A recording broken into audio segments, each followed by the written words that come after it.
क्या होता है जब मरक्यूरी प्लेनेट सोलर फ्लेयर से टकरा जाता है और अपना ऑर्बिट छोड़कर पृथ्वी की ओर बढ़ने लगता है, जिससे अब उसकी मैग्नेटिक फील्ड के कारण पूरी पृथ्वी पर तबाही आ जाती है और जल्दी ही दोनों ग्रह टकरा जाएंगे, जिससे पृथ्वी पर पूरी तरह से जीवन का विनाश हो जाएगा। मगर क्या कुछ साइंटिस्ट मिलकर इसे रोक पाएंगे? चलिए शुरू से जानते हैं। पृथ्वी पर अभी साल 2029 चल रहा है, जहां इंसानों का बनाया स्पेसशिप मरक्यूरी पर रिसर्च करने के लिए आया है। अब मरक्यूरी प्लेनेट सूर्य के सबसे नजदीक वाला ग्रह है और ये साइज में भी काफी छोटा है। अब इस स्पेसशिप में थे विक्टोरिया और 2 और एस्ट्रोनॉट्स, मार्शल और ली।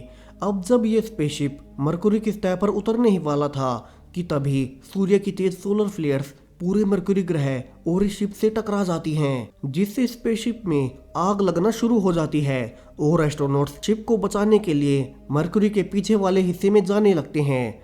लेकिन इन फ्लेयर्स के टकराने से अब पूरा मरक्यूरी ग्रह ही अपने ऑर्बिट से हट जाता है और पृथ्वी की ओर जाने लगता है, जहां ये स्पेसशिप अभी भी मरक्यूरी की ग्रेविटी में फंसा हुआ था। वहीं दूसरी ओर पृथ्वी पर एक साइंटिस्ट जेम्स दिखाया जाता है, जो कि कई साल पहले द स्फीयर नामक स्पेस कंपनी के लिए काम करता था। और जेम्स विक्टोरिया का पति भी है, जो कि अभी उसी स्पेसशिप में फंसी हुई है, जो कि मरक्यूरी पर है। अब जेम्स ऑडिटोरियम में सबको बताने लगता है कि हमारी पृथ्वी कभी भी सेफ नहीं रही है। स्पेस में हजारों लाखों एस्टेरॉइड्स तैरते रहते हैं, जो कि कभी भी पृथ्वी से टकरा सकते हैं। सो उन्हीं एस्टेरॉइड्स और मीटेओराइट से बचाने के लिए उसने एक प्लेनेटरी डिफेंस सिस्टम बनाया था, प्रोजेक्ट 7। दरअसल इस प्रोजेक्ट में एक बड़ा स्पेसशिप होता है, जिसमें वो पृथ्वी की ओर आने वाले एस्टेरॉइड से टकराकर उसकी दिशा बदल सकते हैं। मगर अब प्रॉब्लम ये है कि गवर्नमेंट ने इस प्रोजेक्ट 7 को पिछले कई सालों से फंडिंग देनी बंद कर दी है, ये समझकर कि इसमें वे बेवजह का खर्चा उठा रहे हैं। और उसके बाद से प्रोजेक्ट 7 ऐसे ही स्पेस में भटक रहा है। तो जेम्स यहाँ से लोगों से अपील करता है कि वे ज्यादा से ज्यादा लोगों और सरकारों तक इस बात को पहुँचाए कि ये प्रोजेक्ट 7 पूरी पृथ्वी के लिए कितना जरूरी है। अब इस लेक्चर के बाद जेम्स के पास एक आदमी आता है और उसी स्पेसशिप के बारे में बताता है, जिसमें उसकी वाइफ विक्टोरिया भी फंसी हुई है। और वो बताता है कि उस स्पेसशिप से उनका कांटेक्ट टूट गया है। यहाँ से घबराकर जेम्स जल्दी से घर आता है और पहले जेनिफर को फोन करता है, जो कि उसी स्पेस कंपनी द स्फीयर में काम करती है। और जेम्स भी प्रोजेक्ट 7 के बंद होने से पहले इसी कंपनी में काम करता था। यहाँ से जेनिफर जेम्स को बताती है कि उनका विक्टोरिया के स्पेसशिप से सिर्फ कांटेक्ट टूटा है, मगर उसके हिसाब से वे अभी ठीक होंगे। यहाँ तभी जेम्स को प्रोजेक्ट 7 से कुछ डेटा मिलने लगता है। अब जेम्स सरप्राइज होता है कि प्रोजेक्ट 7 तो पिछले 3 सालों से बंद है और स्पेस में भटक रहा है, तो अचानक से उसे उससे डेटा कैसे मिलने लगा? यानी कि जरूर से कोई बड़ा मीटियोराइट पृथ्वी की ओर बढ़ रहा है। सो वो उसका प्रिंट निकालने लगता है, लेकिन तभी एक बड़ा लाइट आउट हो जाता है। वहीं मरक्यूरी पर विक्टोरिया अब पाती है कि एक एस्ट्रोनॉट ली मारा गया है और शिप भी काफी डैमेज हो गई है। हालांकि एक और एस्ट्रोनॉट मार्शल अभी भी जिंदा है। वहीं नीचे स्पेस एजेंसी में जेनिफर अब इस कंपनी के हेड एडवर्ड को बताती है कि उन्होंने पाया है कि उस सोलर फ्लेयर के बाद मरक्यूरी ग्रह पृथ्वी की ओर बढ़ने लगा है। हालांकि वो पृथ्वी से टकराएगा नहीं, मगर उसके इतने पास से गुजरने से मैग्नेटिक वेव्स आ सकती हैं, जिससे पृथ्वी पर काफी तबाही फैलेगी। इसके अलावा उनका विक्टोरिया से भी कोई कांटेक्ट नहीं हो पा रहा है। अब एडवर्ड कहता है कि उन्हें कैसे भी करके ये खबर आम लोगों से छुपानी होगी, क्योंकि अगर उन्हें पता चला कि एक पूरा ग्रह उनकी ओर आ रहा है तो वे घबरा जाएंगे और पूरे विश्व में लोगों के पैनिक करने से ग्रह युद्ध छिड़ जाएगा। वहीं मरक्यूरी पर अब विक्टोरिया अपने कम्युनिकेशन डिवाइस को रिपेयर कर लेती है और अर्थ पर सिग्नल्स भेजने लगती है। अब ये सिग्नल्स बेस को तो नहीं मिलते, बल्कि 2 कॉलेज स्टूडेंट्स जिन्होंने खुद का रेडियो स्टेशन बनाया है उन तक पहुंच जाते हैं। अब ये स्टूडेंट्स हैं क्रिस्टोफर और ब्रूक। अब विक्टोरिया दोनों को जल्दी से सब कुछ बताने लगती है कि वे बहुत बड़ी मुसीबत में है, उनका शिप मरक्यूरी के ऑर्बिट में फंसा हुआ है। सो उन दोनों को जल्दी से ये खबर जाकर द स्फीयर स्पेस एजेंसी तक पहुंचानी होगी और इसके बाद विक्टोरिया के पति जेम्स को भी बताना होगा। वहीं दूसरी ओर जेम्स अब अपने एक दोस्त मैथ्यू के पास जाता है। यह मैथ्यू भी एक साइंटिस्ट है। यहाँ जेम्स की प्रोजेक्ट 7 का डाटा देखकर मैथ्यू बताता है कि इसके अनुसार पृथ्वी की ओर एक बहुत बड़ा मीटियोराइट आ रहा है, मगर डेटा में साफ नहीं है कि वो मीटियोराइट क्या है और कितना बड़ा है। और इतनी ही देर में उन्हें बाहर से तेज आवाजें आने लगती हैं। वे भागकर बाहर जाते हैं, जहां वे पाते हैं कि पृथ्वी पर अब बहुत सारे मीटियोराइट्स बरस रहे हैं। अब उनसे बचकर दोनों एक मीटियोराइट को जांच के लिए उठा लेते हैं ताकि उससे उन्हें पता लग पाए कि ये कहां से आया है। और मैथ्यू यहाँ पाता है कि ये टुकड़ा दरअसल मरक्यूरी ग्रह का है और सोलर फ्लेयर्स के टकराने के कारण अब ये मैग्नेटाइज हो गया है, जो कि मेटल को अपनी ओर खींच रहा है। अब बाहर टेलीस्कोप से देखने पर वे पाते हैं कि मरक्यूरी अब अपनी जगह पर नहीं है और यहाँ से दोनों समझ जाते हैं कि वो बड़ा मीटियोराइट कुछ और नहीं बल्कि पूरा मरक्यूरी ग्रह है, जो कि अपने ऑर्बिट से भटककर पृथ्वी की ओर आ रहा है। यहाँ से वे ये भी समझ जाते हैं कि द स्फीयर स्पेस कंपनी आम लोगों से ये जानकारी छुपा रही है। वहीं मरक्यूरी पर मार्शल पाता है कि अब मरक्यूरी अपने ऑर्बिट से निकल गया है और इसकी ग्रेविटी से उनका शिप भी सरफेस की ओर खींच रहा है। सो उन्हें जल्दी से यहाँ से निकलना होगा, वरना उनका शिप टकराने से वे मारे जाएंगे। सो वे दोनों शिप की बची कुची एनर्जी से शिप को मरक्यूरी ग्रह से टकराने से रोक लेते हैं, मगर मार्शल की हालत उस टक्कर के बाद से काफी खराब थी और वो भी अब दम तोड़ देता है। यानी कि विक्टोरिया ही अब स्पेसशिप में अकेली बची है। वहीं पृथ्वी पर दोनों कॉलेज स्टूडेंट विक्टोरिया के सिग्नल के बारे में बताने के लिए उसी स्पेस कंपनी में आते हैं, मगर गार्ड्स उन्हें अंदर नहीं जाने देते, सो उन्हें वापस जाना पड़ता है। लेकिन कुछ ही देर बाद जेम्स वही मीटियोराइट लेकर वहां आ जाता है। अब उसके पास मीटियोराइट देखकर जेनिफर उसे एडवर्ड से मिलवाती है, जहां जेम्स उसे बताना शुरू करता है कि उसने सब कुछ कैलकुलेट कर लिया है। दरअसल सोलर फ्लेयर्स के टकराने से मरक्यूरी अपने ऑर्बिट से निकलकर पृथ्वी की ओर आ रहा है, मगर चूंकि मरक्यूरी मैग्नेटाइज हो चुका है, तो पृथ्वी के करीब आते ही वो पृथ्वी की मैग्नेटिक फील्ड से खींचकर पृथ्वी से टकरा जाएगा और सब कुछ खत्म हो जाएगा। अब एडवर्ड कहता है कि मगर उसने कैलकुलेट किया है कि मरक्यूरी पृथ्वी से कुछ दूर से निकल जाएगा, मगर जेम्स बताता है कि उन्होंने शायद से मरक्यूरी की मैग्नेटिक फील्ड को अकाउंट में नहीं लिया है और इस बार वे मैग्नेटिक फील्ड को अकाउंट में लेकर कैलकुलेट करते हैं तो पाते हैं कि हाँ, मरक्यूरी पृथ्वी से टकराने वाला है और ऐसा होने में अब सिर्फ और सिर्फ 18 घंटे बचे हैं। अब एडवर्ड कहता है कि फिर तो वे एक मिसाइल भेजकर मरक्यूरी से टकरा देंगे, जिससे वो प्लेनेट अपना रास्ता बदल लेगा और पृथ्वी बच जाएगी।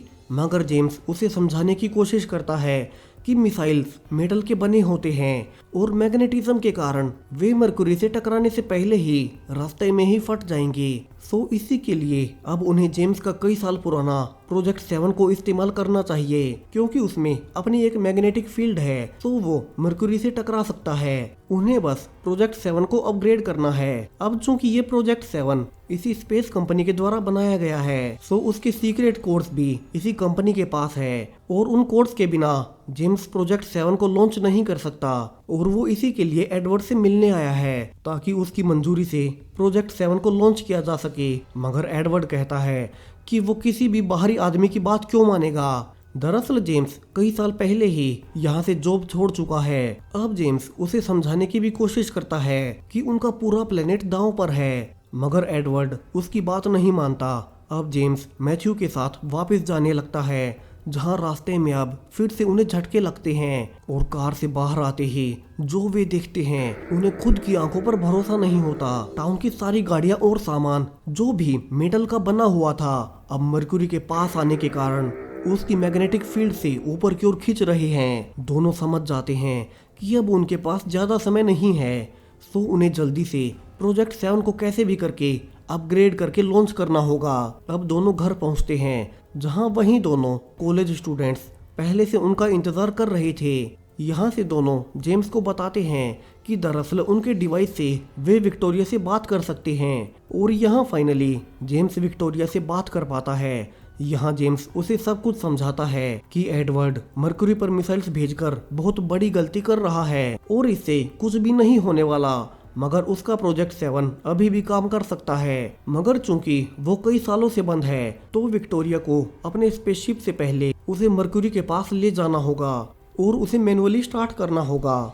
मगर विक्टोरिया कहती है कि उसके शिप में इतनी एनर्जी बची ही नहीं है कि वो मरक्यूरी की ग्रेविटी को तोड़कर इसके ऑर्बिट से बाहर निकल पाए। लेकिन तभी उसे एक आइडिया आता है कि वो मरक्यूरी की ग्रेविटी का यूज करके स्लिंग शॉट टेक्निक से यहाँ से निकल सकती है। और मैथ्यू भी इस डिसीजन को वेरीफाई करता है और कहता है कि इससे उसे एक्स्ट्रा एक्सेलरेशन भी मिलेगी। अब वे बात कर ही रहे थे कि इसी बीच वो डिवाइस बंद पड़ जाता है। अब जेम्स कहता है कि जब तक विक्टोरिया अपने शिप से प्रोजेक्ट 7 के पास पहुंचती है उससे पहले उन्हें उसे अपग्रेड करना होगा। अब इसके लिए उन्हें प्रोजेक्ट 7 के कोड्स चाहिए होंगे जो कि उसी स्पेस कंपनी के हेडक्वार्टर्स में हैं, और वहां से वे कोड्स लेकर उन्हें उसी कंपनी के सीक्रेट बेस में जाना होगा जहां प्रोजेक्ट 7 का पूरा कंट्रोल रूम मौजूद है। अब जेम्स दोनों कॉलेज स्टूडेंट्स से कहता है कि वे जल्दी से अपने इस डिवाइस को ठीक करें क्योंकि उन्हें जल्दी ही फिर से विक्टोरिया से कांटेक्ट करना पड़ सकता है। अब यहाँ से जेम्स और मैथ्यू दोनों स्पेयर कंपनी के हेडक्वार्टर्स में जाते हैं जहाँ गार्ड्स उन्हें अंदर जाने से मना करते हैं। तो दोनों गार्ड्स को मारकर जबरदस्ती अंदर घुसते हैं और किसी तरह से फाइनली प्रोजेक्ट 7 के कोड्स ढूंढ लेते हैं। अब उन्हें बस इसी कंपनी के सीक्रेट बेस पर जाकर प्रोजेक्ट 7 के कंट्रोल रूम से इन्हीं कोड्स की मदद से उसे लॉन्च करना है। अब यहाँ से जेम्स दोनों कॉलेज स्टूडेंट्स को भी कांटेक्ट करता है जिन्होंने अब तक अपने डिवाइस को रिपेयर कर लिया था। तो जेम्स उन्हें रास्ते में ही मिलने को बुलाता है और खुद मैथ्यू के साथ वहीं जाने लगता है। मगर रास्ते में उन्हें एक गाड़ी और एक घायल आदमी मिलता है और वे उसकी मदद के लिए उसके पास जाते हैं। मगर ये एक ट्रैप था और वो आदमी मैथ्यू के गले पर चाकू रख देता है और कहता है कि उसे उनकी गाड़ी चाहिए। यहाँ जेम्स उसे समझाने की भी कोशिश करता है कि उन्हें कार की बहुत जरूरत है क्योंकि पूरी पृथ्वी का भविष्य उन पर निर्भर करता है।